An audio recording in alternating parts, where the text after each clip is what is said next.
Okay, Paul. I found a video that I did when I was testing on PCO1, and I took little snippets of it, and I have one for the cross section, and I'm just going to throw this one in on the profile just so you have it, the planet profile.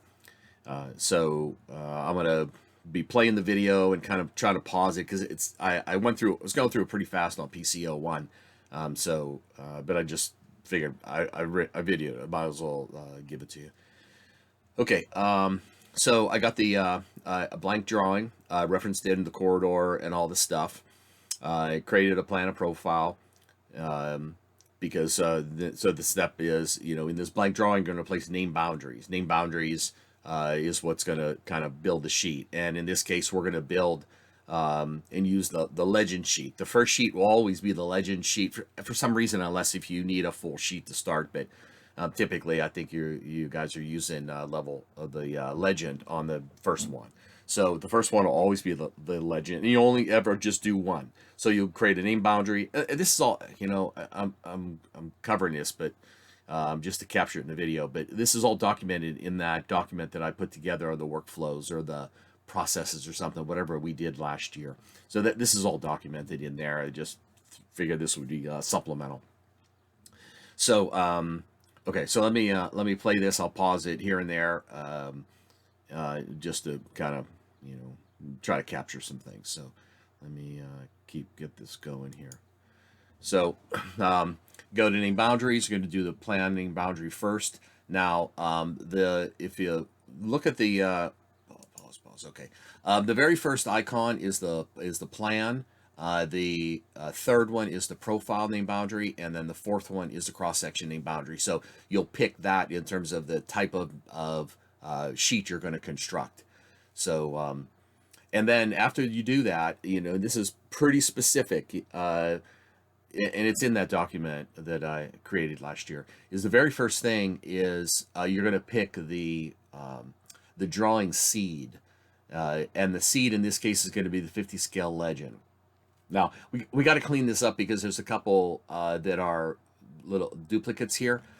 So eventually we got to wipe one of these out, one of the 50 scales. So right now you're going to do the 50 scale legend, and then if you have additional sheets, you'll do the 50 scale full. The same thing with the 20 scale. So we're going to do 50 scale legend. And again, the sequence is you pick you pick the first icon, you pick the icon at the top, what are you going to create? Then you pick the drawing seed, and then you immediately go to the drawing and pick the alignment. Don't do anything else in the dialog box. It'll hang up. It has some issues, or it used to, and I don't feel like dealing with it if this problem still exists. So just pick the icon, pick the drawing seed, immediately go and pick the alignment. In this case, it's the horizontal alignment. When we do the profile, same thing. You pick the icon, pick the drawing seed, and then you go and pick the vertical alignment.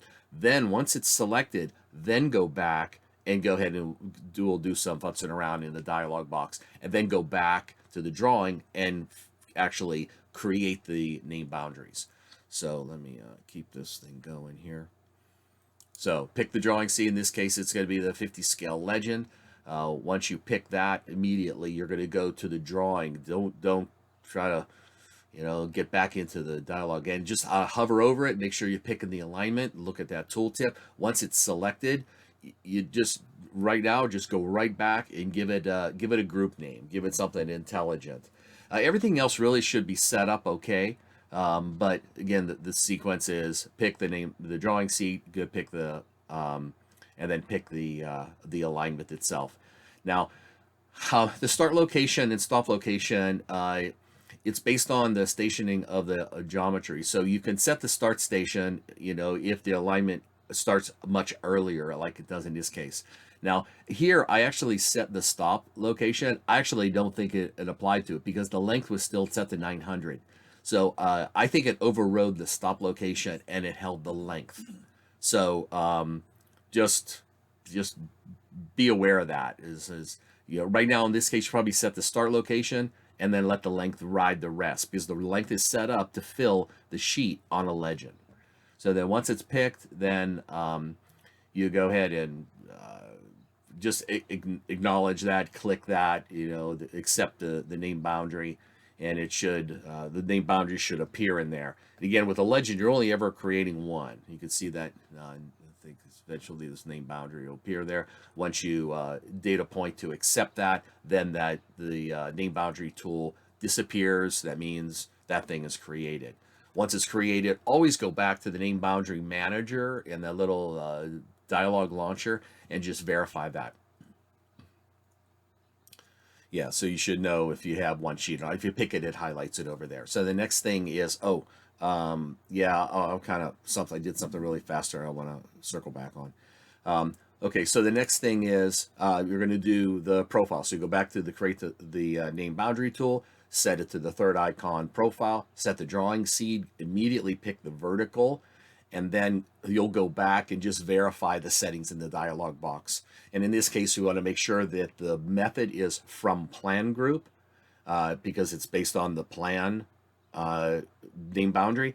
And then you can go ahead and give the profile group a name just so that you could identify it. And then you go back to the drawing and have it select that or acknowledge that the profile name boundary.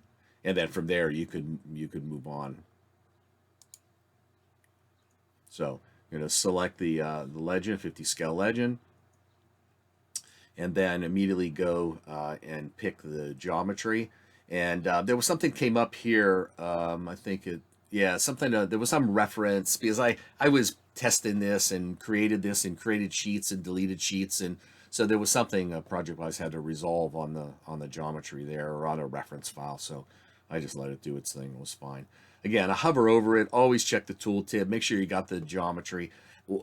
You might be zooming in. You could see that the name boundary was there on the end of the mouse. Go ahead, back up. Once that name boundary is about to be placed, then you can go back up to the group and go ahead and name the profile piece, and then go back to the drawing and data point, accept that, have it place that name boundary in the profile view. And you could change the elevation range and all that stuff. It really, right now it's set up to fill the sheet.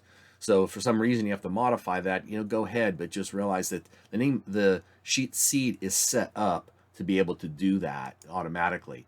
Now I'm going to pause this here. I just want to bring your attention to, and again, it's in the document, so just refer back to that. I wrote that up pretty thoroughly last year. So at the very top in those icons, the very second to the last icon on the right at the top, right underneath the dialog header, there's like a little pencil and like a little squiggly line.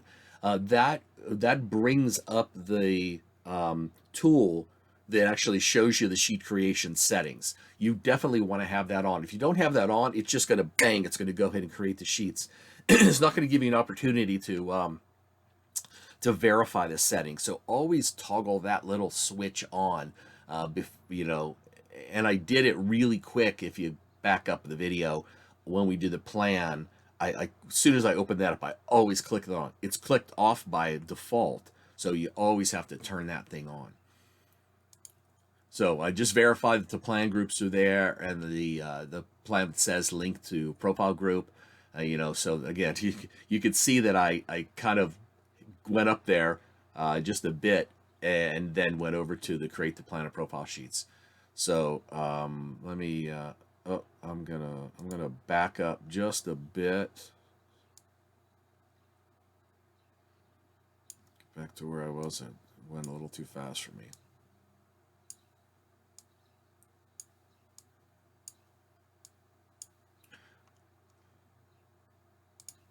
Okay. Oh, sorry.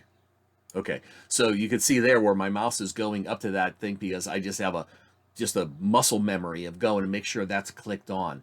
And then you're going to go to the red squiggly line over there, which is plan of profiles. There's another one for cross sections, but that's the plan of profile one.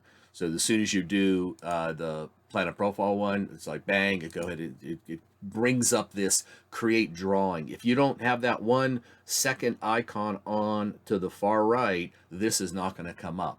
Now this here, it should be all set up already, and you could again just verify these settings. But the one that that you will do on a bigger job. Again, we kind of talked about this on the in the there's basically three pieces to this dialogue.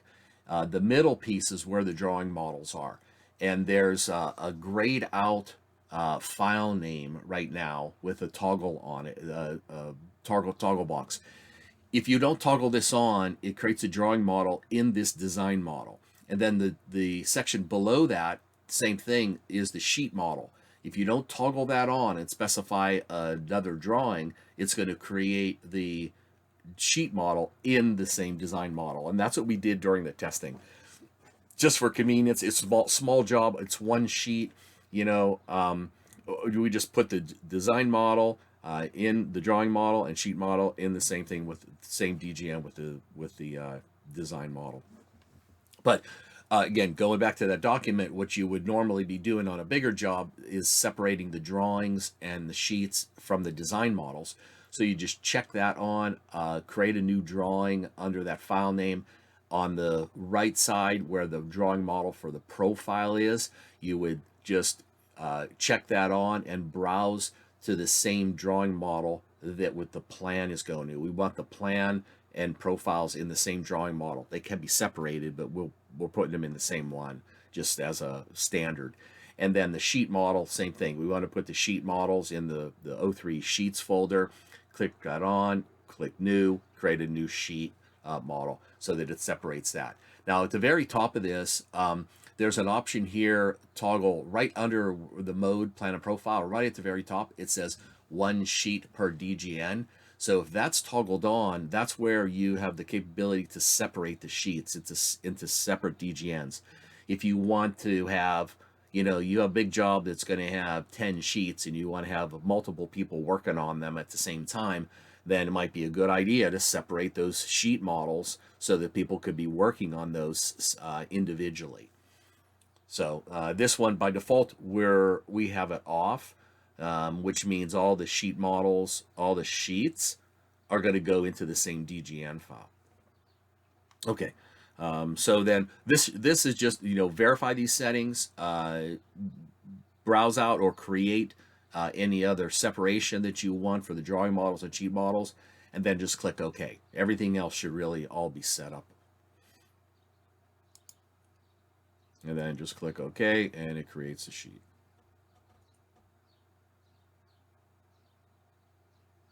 And then just, verify, make sure it looks good. And that's that.